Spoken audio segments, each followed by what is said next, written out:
That music can only mean one thing. We are back on the Zero Hour. I'm Richard Eskow, R.J. Eskow, and our next guest is Nicholas Epley. Nick Epley is professor of behavioral science at the University of Chicago Booth School of Business, and he has written a book entitled Mindwise, How We Understand What Others Think, Believe, Feel, and Want. Nick Epley, are you with us? I certainly am. Thank you so much for having me. Thanks for joining us. And listen, I wanted to say the publicity materials on your book tell us a lot, including your subtitle, about how we understand what others think, believe, feel, and want. But reading it and looking through it, I get the impression you devote a lot of thought to what we don't understand about what others think, believe, feel, and want. And that, I don't want to put words in your mouth, but it's almost a call to stop dehumanizing one another and start seeing each other and communicating with one another as full human beings. At least that's the way I interpreted it. Am I getting it wrong? No, that's certainly part of it. You could certainly take that nugget out of the book.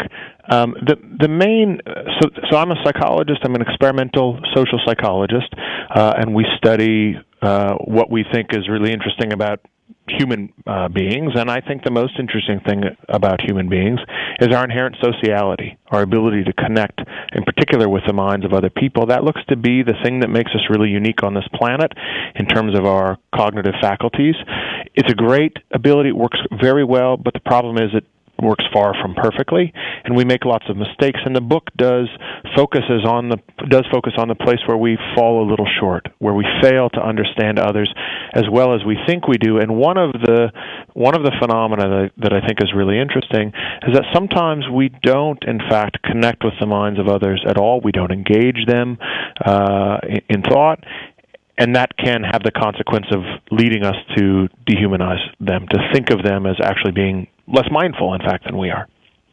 And you also, along those lines, you use the story. You tell the story of the young woman. I'd forgotten all about this during the first Obama presidential campaign, who claimed she was attacked. I think it was by Obama supporters, and that they had carved a bee onto her face, but the bee was actually carved backwards, demonstrating she had done it in the mirror. And it almost felt like that was an analogy you were using for some failures in communication. Is that fair?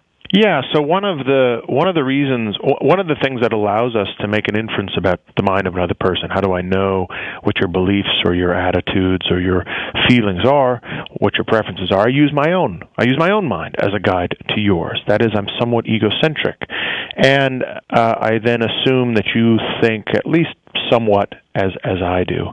And the example that you're describing, the woman, I described the event in the story. A woman was a member of the College Republicans who traveled to Pennsylvania to try to recruit some people, and she claimed that she had been accosted late at night, thrown to the ground by a man who claimed to be a Barack Obama supporter, took money from her at knife point, and then she claimed that he then saw the McCain bumper sticker on her car and then carved the letter B onto her face to make her a Barack supporter.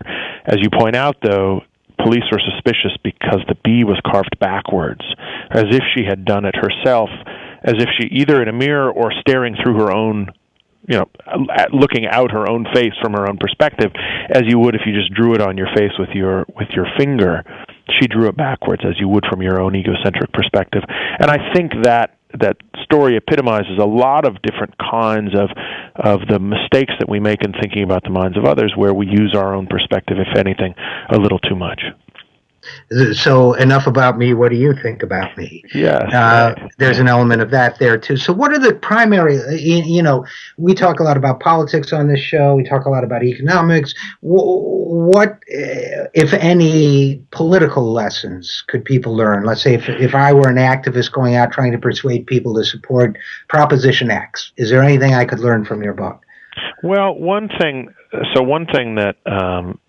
that we find when we look, for instance, at what people believe about others' attitudes or beliefs, particularly partisans in disputes, and this could or might not include activists, but what they tend to do is tend to assume that a person on the other side of some issue has beliefs that are more extreme than they actually are. Mm. So there's a lot of talk in politics about partisanship, particularly today, and about how big the partisanship is. That mostly seems to be in the minds of the people in Congress. That is, the people who are voting. So votes among congressmen have gotten to be more extreme, more ideologically divided, and that leads people to think that members of the opposition have pretty extreme beliefs. But if you actually look at the beliefs of Republicans and Democrats, in the United States, their beliefs have gotten a little more polarized, but not hugely. What's really expanded is the perception of polarization, the belief that the other side has gotten more extreme, and in fact, those beliefs tend to exaggerate the differences between two people. So judgments about the minds of others that rely on the groups that they're a part of can sometimes exaggerate the differences between them. There's often more common ground than you actually think, and that could be helpful when an activist is approaching someone, particularly a member who you think is on the other side of an issue from you. They probably have more common ground with you than you might be inclined to think.